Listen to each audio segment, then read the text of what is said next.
പൊന്നു, ഞാൻ നിന്നോടൊരു കാര്യം പറയട്ടെ. നീ എന്താ ആ പയ്യന്റെ വീട്ടിലേക്ക് പോവാത്തെ? ഞാനോ? നീ എത്ര ധൈര്യമുള്ള പെൺകുട്ടിയാണെന്ന് എനിക്കറിയാം. ആരടുത്ത് എന്ത് സംസാരിക്കണമെന്ന് നിനക്ക് നന്നായിട്ട് അറിയാം. നീ തന്നെ ആ പയ്യന്റെ വീട്ടിൽ പോയി സംസാരിക്കുകയാണെങ്കിൽ അവർ ഉറപ്പായിട്ട് സമ്മതിക്കുന്ന എനിക്ക് തോന്നുന്നത്. അമ്മയ്ക്ക് അങ്ങനെ തോന്നുന്നോ? അവന്റെ വീട്ടുകാർക്ക് അത് ഇഷ്ടപ്പെടുവോ? പെട്ടെന്നൊരു പെൺകുട്ടി വീട്ടിലേക്ക് വന്നിട്ട് എനിക്ക് നിങ്ങളുടെ മകനെ ഇഷ്ടമാണെന്ന് പറയുമ്പോ അവര് പേടിക്കുമെന്ന് പറയുന്നത് സത്യം തന്നെയാ. പക്ഷേ ഈ കാര്യം വേറെ ആരെങ്കിലും വഴി പറഞ്ഞറിയുന്നതിന് മുമ്പ് നീ പറയുന്നതായിരിക്കും നല്ലത് പൊന്നു. അമ്മ പറയുന്നതൊക്കെ ശരിയാ, എന്നാലും എന്താന്നറിയോ പൊന്നു, ഏതൊരു അമ്മയായിരുന്നാലും വരാൻ പോകുന്ന മരുമകള് തന്റെ മകനെ നന്നായിട്ട് നോക്കണമെന്നേ ആഗ്രഹിക്കുള്ളൂ. നിനക്ക് അവരുടെ മകനോടുള്ള സ്നേഹം കാണുമ്പോ അവർ ഉറപ്പായിട്ടും കല്യാണത്തിന് സമ്മതിക്കും. അങ്ങനെയാണോ തോന്നുന്നേ? അല്ലാതെ പിന്നെ നിന്നെപ്പോലെ ഒരു പൊന്നു മരുമകളെ കിട്ടുമ്പോ ഏത് അമ്മായിയമ്മയാ വേണ്ടെന്ന് പറയുന്നേ?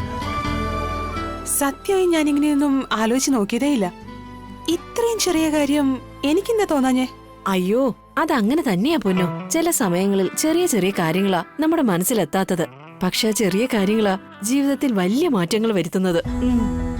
ഇപ്പോ നീ ഈ കോഫി കുടിച്ചില്ലേ? ഈ കോഫിയിൽ പൊടിക്ക് ഉപ്പിടാറുണ്ട്. ആ ഇടുന്ന ഉപ്പാണ് ഇതിന് ഇത്രയും ടേസ്റ്റ് വരുത്തുന്നത്. ഉപ്പിന്റെ ശക്തി എന്താണെന്ന് അറിയാമോ? ഇതിൽ എന്തെങ്കിലും ഒരു കാര്യം കുറഞ്ഞു പോയാൽ തന്നെ അതിനെ എല്ലാം സമമാക്കി നല്ല ടേസ്റ്റ് ഉണ്ടാക്കി തരും. അതേപോലെ നീ ചെയ്യുന്ന ചെറിയ ചെറിയ കാര്യങ്ങളാ വലിയ വലിയ മാറ്റങ്ങൾ കൊണ്ടുവരുന്നത്. ജീവിതവും അങ്ങനെ തന്നെയാ. ചില സമയത്ത് നമുക്ക് ദേഷ്യം വരും. പക്ഷേ കുറച്ചു നേരം ക്ഷമയോടെ ഇരുന്ന് നല്ലത് മാത്രം ചിന്തിച്ച് ഉപ്പ് പോലെ എല്ലാം ശരിയാക്കി എടുക്കണം. ആൻഡ് ശരിക്കും അയാളെ പോലെ സംസാരിക്കുന്നേ? അയാളെന്ന് പറയുമ്പോ മാധവൻ സാറിനെ പോലെ.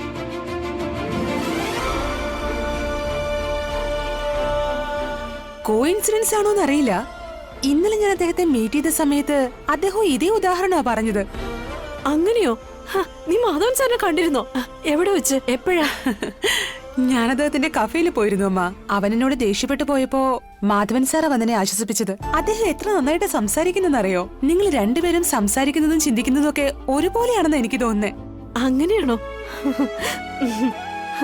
സത്യം പറഞ്ഞ ഞാൻ ഇങ്ങനെയൊക്കെ സംസാരിക്കാൻ പഠിച്ചത് തന്നെ അദ്ദേഹത്തിന്റെ പ്രോഗ്രാം കണ്ടിട്ടാ. ഓ, അദ്ദേഹത്തിന്റെ കഫേ എവിടെയാ ഉള്ളത്?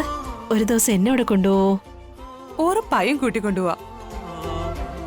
ഞാൻ ഇന്നലെ അദ്ദേഹത്തോട് പറഞ്ഞിട്ടുണ്ടായിരുന്നു അമ്മ അദ്ദേഹത്തിന്റെ വലിയ ആരാധികയാണെന്ന്. അദ്ദേഹത്തിന് വലിയ സന്തോഷായി. അമ്മയോട് സംസാരിക്കണമെന്നും അദ്ദേഹം പറഞ്ഞു. അതിനാ അമ്മയെ ഞാൻ ഇന്നലെ 2 വട്ടം വിളിച്ചത്. പക്ഷെ അമ്മ ഫോൺ എടുത്തതേ ഇല്ല. അയ്യോ, അതിനായിരുന്നോ? മാധവൻ സാർ എന്നോട് സംസാരിക്കണമെന്ന് പറഞ്ഞോ?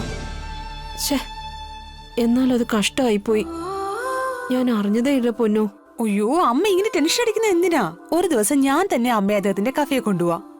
ആ പിന്നെ ഒരു മിനിറ്റ് നിക്ക്. അയ്യോ, മാധവ് സാറ് അദ്ദേഹത്തിന്റെ ഒരു ബുക്കില് ഓട്ടോഗ്രാഫ് എഴുതി തരണമെന്ന് പറഞ്ഞിരുന്നു. ഞാനത് വീട്ടിൽ തന്നെ മറന്നു വെച്ചു. എനിക്ക് തരാൻ വേണ്ടി തന്നോ?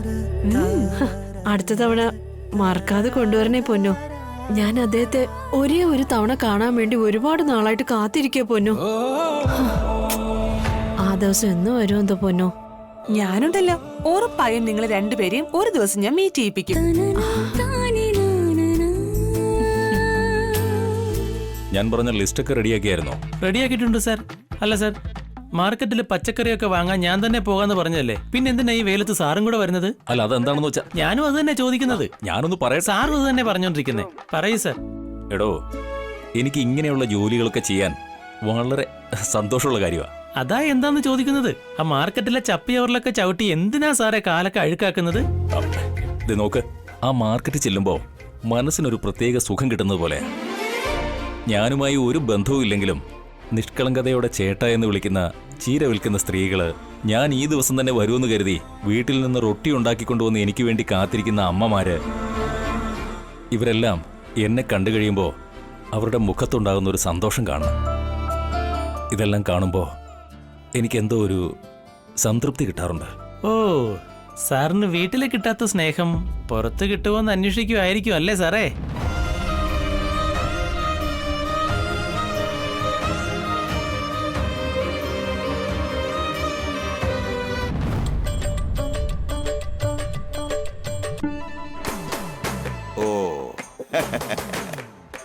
പാതി ചന്ദനത്തിരി കൊണ്ട് പൂജ തീർത്തെന്ന് വിഷമിക്കുകയാണോ ദൈവമേ? എനിക്ക് ദിവസവും 2 കെട്ട് ചന്ദനത്തിരി കൊണ്ട് പൂജ നടത്താനുള്ള വരുമാനം എന്താ? അപ്പോ നീ ഒന്നും അറിയേണ്ട ആവശ്യമില്ല. ദിവസവും 2 കെട്ട് തിരി കൊണ്ട് പൂജ നടത്താം.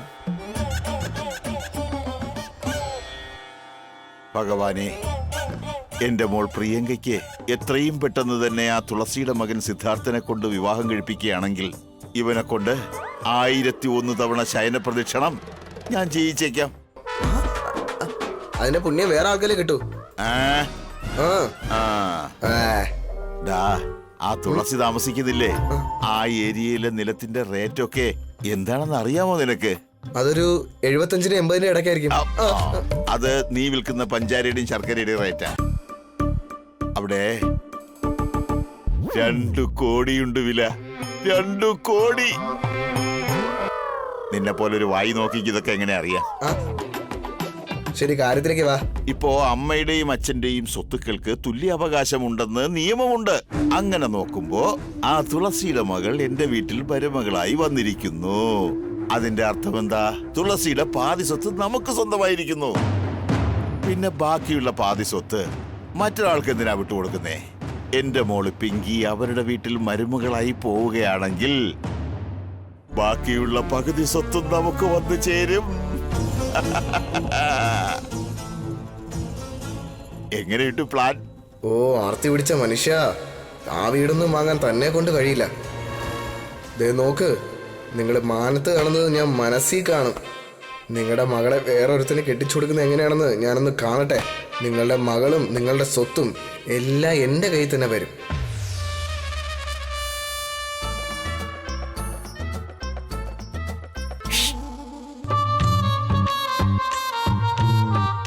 അല്ല ദത്തൻ ചേട്ടാ, ഇത് നമ്മുടെ സിദ്ധാർത്ഥന്റെ മുറിയല്ലേ? എന്നെ എന്തിനാ ഇങ്ങോട്ട് കൂട്ടിക്കൊണ്ടുവന്നത്? നമ്മുടെ നാടകം തുടങ്ങാൻ പോകുന്നത് തന്നെ ഇവിടുന്ന് തന്നെയല്ലേ? നമ്മുടെ ഉറക്കം തൂങ്ങി ആരെയോ ഗാഠമായി പ്രണയിക്കുന്നുവെന്ന് എനിക്ക് ബലമായ സംശയമുണ്ട്. സംശയം തോന്നാൻ മാത്രം സിദ്ധാർത്ഥ് എന്താ ചെയ്തത്? എത്രയോ സുന്ദരികളായ പെൺകുട്ടികളുടെ ഫോട്ടോകൾ കാണിച്ചതിന് ശേഷവും ഒരു നോട്ടം പോലും നോക്കാതെ പോയി കളഞ്ഞു. ഈ ദത്തൻ ഭായിയുടെ വക്രബുദ്ധിയുടെ മുന്നിൽ നിന്നും അവൻ എങ്ങനെ രക്ഷപ്പെടുമെന്ന് എനിക്കൊന്ന് കാണണം. ഓ, അതിനു വേണ്ടിയാണല്ലോ ഈ വയ്യാന്നുള്ള നാടകമൊക്കെ. പിന്നല്ലാതെ ഈ ദത്തൻ ഭായി എന്ന് പറഞ്ഞ ആരാന്നാ? അതൊക്കെ അവിടെ നിൽക്കട്ടെ. ഇപ്പൊ എങ്ങനെയാ കണ്ടുപിടിക്കാൻ പോകുന്നേ? നമ്മുടെ കാലത്തായിരുന്നെങ്കിൽ സ്നേഹിക്കുന്ന പെണ്ണിന്റെ ഫോട്ടോ ഏതെങ്കിലും ബുക്കിനകത്ത് വെച്ച് ഒളിപ്പിച്ചു വെക്കുമായിരുന്നു. അല്ലാന്നുണ്ടെങ്കിൽ അവളുടെ ഫോട്ടോ തലയണയ്ക്കടിയിൽ വെച്ച് സ്വപ്നം കണ്ടോണ്ട് കിടക്കും. അതൊന്നും ഞാൻ കണ്ടിട്ടില്ല. നിന്റെ അനുഭവമായിരിക്കും. ഇനി അതും അല്ലെങ്കിൽ അവൾക്ക് കൊടുക്കാൻ എഴുതിയ ലവ് ലെറ്റർ അവളുടെ കയ്യിൽ കൊടുക്കാൻ ധൈര്യമില്ലാതെ കബോർഡിനുള്ളിൽ ഒളിപ്പിച്ചു വച്ചിരിക്കായിരിക്കും. എന്ത് വൃത്തികെട്ട ഐഡിയ ആയിരിക്കൂടാ അത്. ഈ വന്ന കാലത്ത് ഏത് പെണ്ണും ചെറുക്കനും ആ പ്രേമലേഖനം എഴുതുന്നത്. അപ്പോ ഇപ്പൊ അതെല്ലാം വാട്സപ്പ് ചാറ്റിങ്. അത്രയ്ക്ക് ബോധം ഉണ്ടെങ്കിൽ ഇവിടുന്ന് എന്ത് കിട്ടുമെന്ന് ഓർത്തിട്ടാ ചേട്ടൻ ഈ മുറിയിലേക്ക് വന്നത്. നോക്ക്, ഇവിടെ നീ എന്റെ അസിസ്റ്റന്റ് മാത്രമാണ്. ഞാൻ നിന്റെ ബോസ്. ഓ ശരി. Boss is always right. You fool. Yes, full.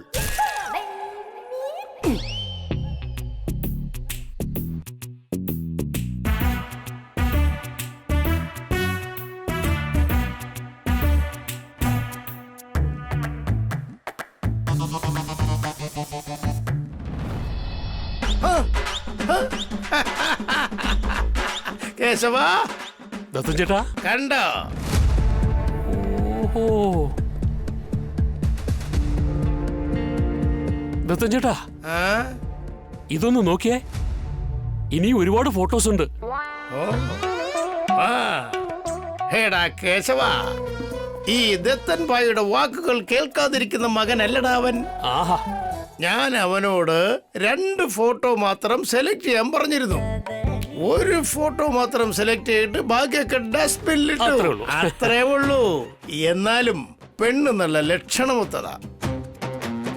എന്നാ കേശവ, ഈ ഫോട്ടോ ഞാൻ കണ്ടതുപോലെ തോന്നുന്നില്ലല്ലോ. ആ ബ്രോക്കർ മഹാദേവൻ തന്നതിൽപ്പെട്ട ഫോട്ടോയാണോ ഇത്?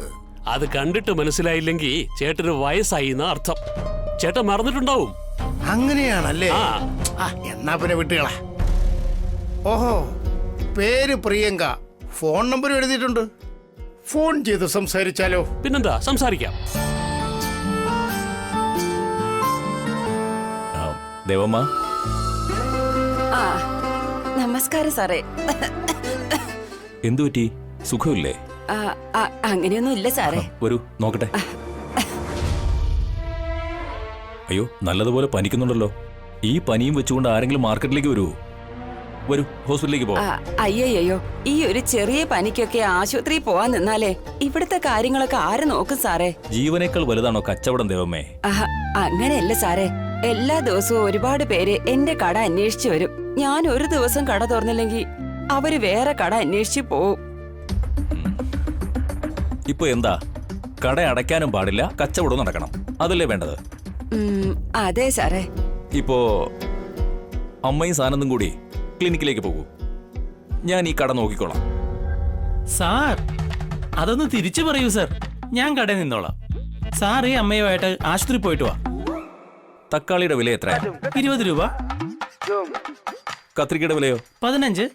തക്കാളി 60 രൂപ, കത്രിക്ക 120 രൂപ. പറഞ്ഞത് ശരിയാ സാറേ. അയ്യോ, റേറ്റ് ഒക്കെ ഇത്രയും കൂടിയോ? സാർ, ഇനി മുതലേ നമുക്ക് കഫേയിൽ എല്ലാ ഐറ്റത്തിന്റെ വില കൂടുതലാക്കണം സാർ. നീ ദേവമ്മയും കൂട്ടിക്കൊണ്ട് ക്ലിനിക്കിലേക്ക് പോകും. അയ്യോ, ഇതുപോലുള്ള പാവങ്ങളുടെ കടയിൽ സാറിരിക്കാനോ? ഇപ്പൊ എന്താ, നിങ്ങൾ ആശുപത്രിയിലേക്ക് പോകുന്നോ ഇല്ലയോ? ഇല്ലെങ്കിൽ ഇനി മുതൽ ഞാൻ ഈ കടയിലേക്ക് വരികയില്ല, പറഞ്ഞേക്കാം. അയ്യോ, അങ്ങനെയൊന്നും പറയല്ലേ സാറേ. ശരി, നീ ഇവരെ ക്ലിനിക്കിലേക്ക് കൊണ്ടുപോകും. ശരി സാർ. വരൂ അമ്മേ, പോവാ.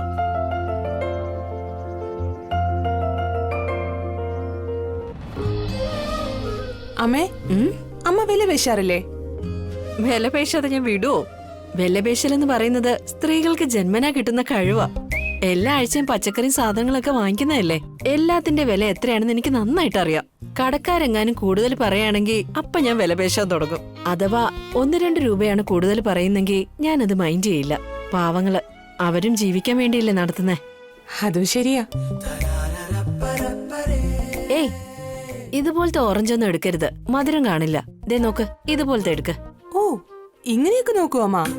എന്റെ അമ്മായി ഏതെങ്കിലും തരത്തില് പുളിയില്ലാത്ത ഓറഞ്ച് വാങ്ങിക്കൊണ്ട് വന്നാലേ എന്റെ മകനെ നിനക്ക് കെട്ടിച്ചു തരുമെന്ന് പറഞ്ഞ് ഏതെങ്കിലും ടെസ്റ്റ് വെച്ചാ ഞാൻ ഔട്ടാവും. നല്ല മോള്, നിന്റെ അമ്മായിയമ്മ എന്നെ എടുത്തു തരും. ഇതാ. അയ്യോ,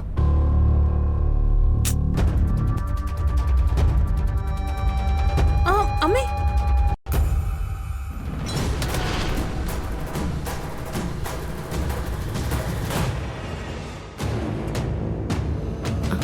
ഓറഞ്ച്. അവസാനം നിങ്ങളുടെ യോഗ്യത എന്താണെന്ന് മനസ്സിലായോ?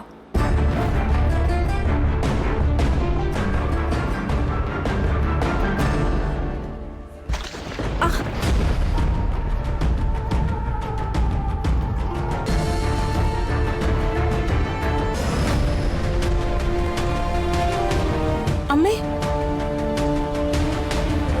സാരയില്ല, വിടുമോളെ.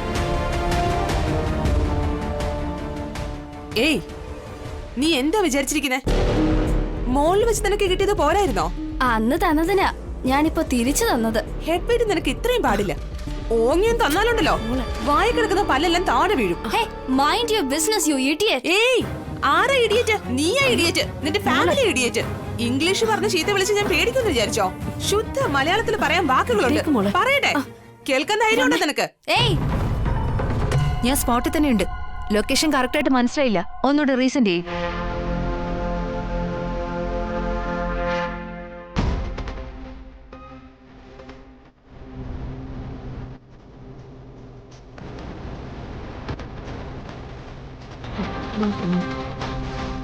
What is this baby?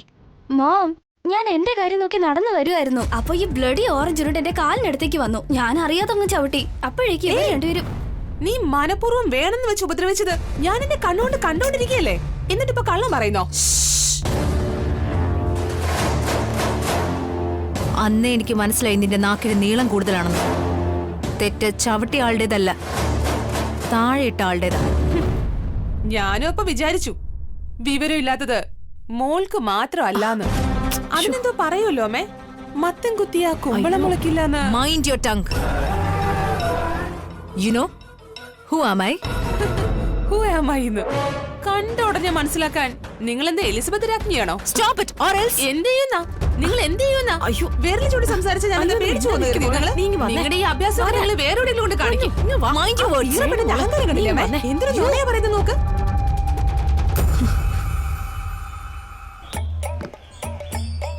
ഡാ, മര്യാദയ്ക്ക് തൂക്കം നോക്ക്. 60 ഗ്രാം കൂടുതൽ ഇട്ടിരിക്കുക. കുറയ്ക്കേ. കൂടുതൽ കൂടുതൽ കൊടുത്തു കൊടുത്ത് എന്റെ കുടുംബം നശിപ്പിക്കും. നിങ്ങൾ എന്റെ ജീവിതം തന്നെ നശിപ്പിച്ചു. ആ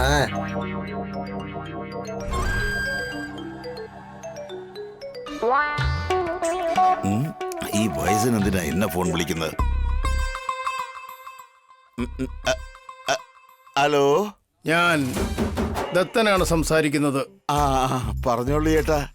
പ്രിയങ്ക എന്ന് പറയുന്ന കുട്ടിയുടെ ആരാ നിങ്ങൾ? അച്ഛൻ. ഓ, പ്രിയങ്ക നിങ്ങളുടെ മകളാണോ? വളരെ സന്തോഷം. എന്റെ പേരക്കുട്ടിക്ക് നിങ്ങളുടെ മകളെ ഇഷ്ടമാണ്. നിങ്ങൾക്ക് അഭിപ്രായ വ്യത്യാസമൊന്നുമില്ലെങ്കിൽ വീട്ടിലേക്ക് വരണം. കല്യാണത്തെ കുറിച്ച് നമുക്ക് സംസാരിക്കാം. എന്ത് പറയുന്നു? വീടിന്റെ അഡ്രസ് വാട്സപ്പിൽ അങ്ങോട്ട് അയച്ചേക്കാം. വന്നാ മതി. ലൊക്കേഷനാ അയച്ചേക്കൂ. ആ, ലൊക്കേഷൻ അങ്ങോട്ട് അയച്ചു കൊടുക്ക്. ഇങ്ങോട്ട് നോക്ക്. 2 മൈസൂർ പാക്ക് പാക്കി. എന്തിനാ? നിന്നോട് പറയേണ്ട ആവശ്യമൊന്നുമില്ല. ഭഗവാനെ, തിരിച്ചു വന്നതിന് ശേഷം 2 ഫുൾ ചന്ദനത്തിരിയും 1 മുഴം പൂവും തരാം. ആ പറഞ്ഞോളൂ, എന്താ വേണ്ടത്? അല്ല, കുക്കറി ഷോയിൽ വരുന്ന മാധവൻ സാറല്ലേ? ആ അതെ. ഇത് എനിക്ക് പരിചയമുള്ള ഒരാളുടെ കടയാ. അവരിവിടെ അടുത്തെവിടേക്കോ പോയിരിക്കുക. അതുകൊണ്ടാണ് ഞാനിവിടെ നിൽക്കുന്നത്. ഏയ്, മാധവൻ സാർ വന്നിട്ടുണ്ട്, വാ നമുക്ക് സെൽഫി എടുക്കാം.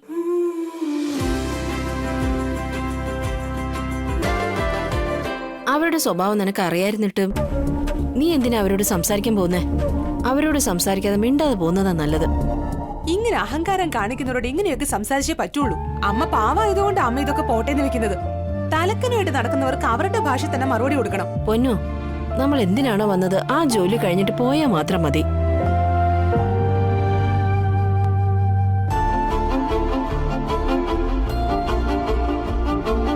ദേവമ്മ വരുന്നതുവരെ ഞാനിവിടെ ഇങ്ങനെ നിൽക്കാൻ പാടില്ല. 2-3 പാവയ്ക്കിങ് എടുത്തേ. അമ്മേ, അമ്മ ക്രോക്കഡൈലിനെ കഴിക്കുവോ? ക്രോക്കഡൈലോ? ഇതിന്റെ ടെക്സ്ചർ നോക്കിയേ, മുതലേ പോലെ തന്നെ ഇല്ലേ? എന്റെ കുട്ടിക്കാലം തൊട്ടേ ഞാനിതിനെ ക്രോക്കഡൈൽ എന്നാ പറയുന്നത്. നന്നായിട്ടുണ്ട്. നിന്റെ അമ്മായിയമ്മ എന്തെങ്കിലും പച്ചക്കറിയുടെ പേര് ചോദിച്ചാ നീ ഔട്ട് തന്നെ. പാവയ്ക്ക് കഴിക്കാൻ നല്ല കയ്പാണെങ്കിലും കുക്ക് ചെയ്ത് കഴിയുമ്പോൾ രുചി വേറെയാ. രുചിയോ? ഇതിനെന്ത് രുചിയാമേ? ഞാനും ആദ്യം അങ്ങനെ തന്നെയാ വിചാരിച്ചെ. പക്ഷെ ഈ പാവയ്ക്ക് വെച്ച് എന്തെല്ലാം റെസിപ്പി ഉണ്ടാക്കാൻ പറ്റുമെന്നുള്ളത് അദ്ദേഹത്തിന്റെ പ്രോഗ്രാം കണ്ടപ്പോഴാ മനസ്സിലായത്.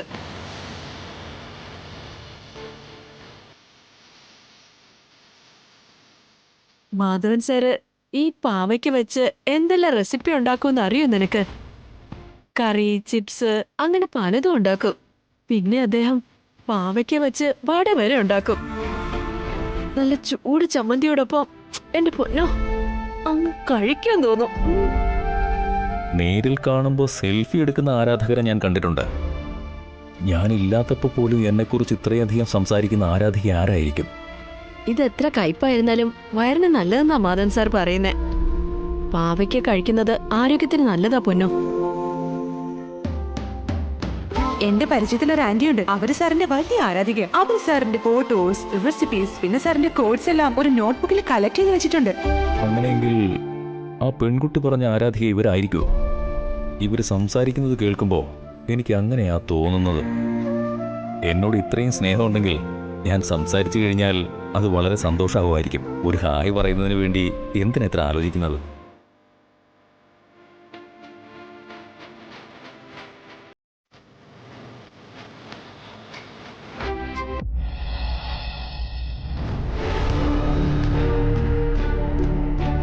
ഇവരെന്തിനാ ഇങ്ങോട്ടേക്ക് വന്നത്?